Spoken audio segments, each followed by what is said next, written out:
Well, San Francisco will be home to a new state-of-the-art facility to study one of the darkest chapters in human history. Jewish Family and Children's Services is going to build an expanded Holocaust Center at its home on Post Street.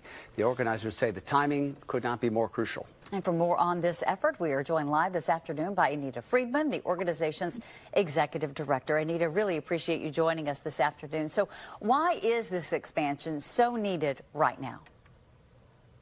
Thank you so much for inviting me to talk about this project. There's a tremendous amount of interest and also concern nationally, statewide, locally about the tensions that are taking place in our society right now, the divisions and the lack of cohesion.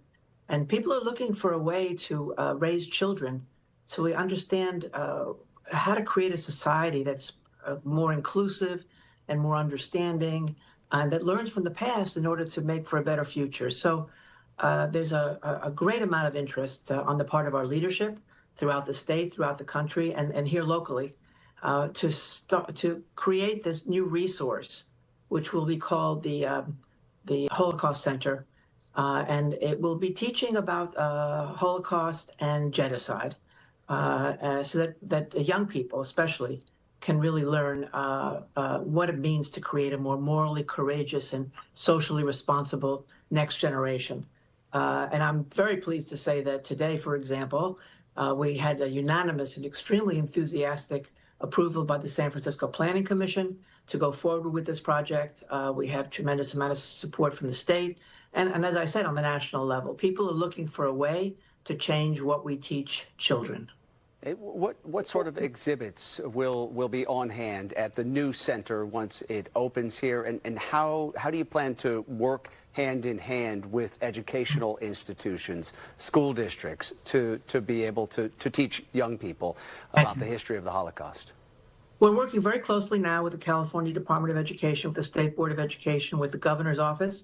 We're working in every school district in the state of California, and there's more than 1,000. It's the largest school system in the country. So California is really setting the standard for the rest of the country.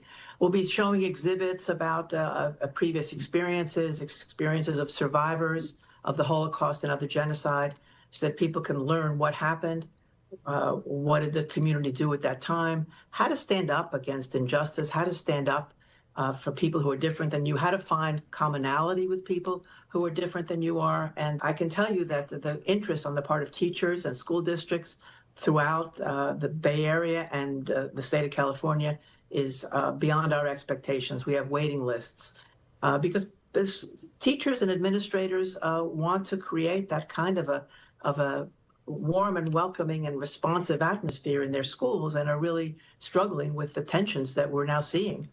Yeah, those are important messages given what is going on right now. Anita, this isn't, though, just about serving the Jewish community. It's really about servicing the broader public. That's right. It's exactly that. It's about serving all of California's children. There are more than 6 million children in California schools. And it's about serving all children, because this is the kind of ethical, moral lesson that all children in our society need to learn. We won't have a positive future going forward unless we change what we teach our children. All right, so we heard you just clear that important hurdle with the Planning Commission in San Francisco. So talk to us about where this project stands at this moment, and what it's going to cost to open this new center. Where does the fundraising effort stand at this moment? Well, this will be a building and a resource for the entire state of California, and actually for the nation.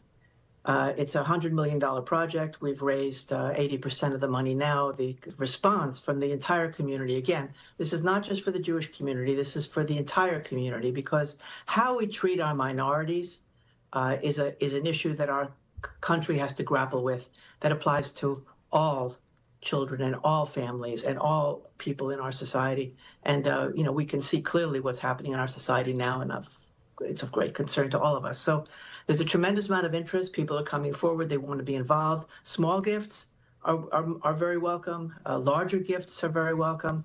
This is the kind of a once-in-a-century project that the entire community needs to come forward and create.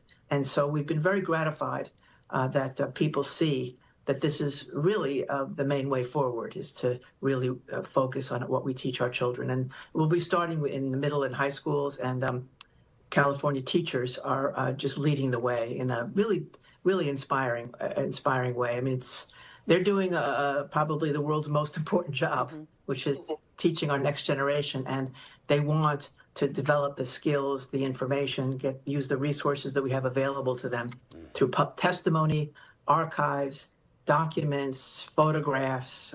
We'll have extraordinary exhibits, film, theater. It'll be a very inspiring place, and we will not only bring people to our site, but we'll also be going out to thousands of California schools and bringing the content to the schools and to the teachers to elevate their capacity to really make this an inspiring experience for their students. Well, Anita Friedman, we appreciate what you're doing there. Glad to see that you are getting closer and closer to that fundraising goal. If anyone feels so inclined, you can obviously make those donations that Anita was just mentioning. Thanks so much for coming on the show and walking us through the project. Thank you so much. Thank you for having me. Take care.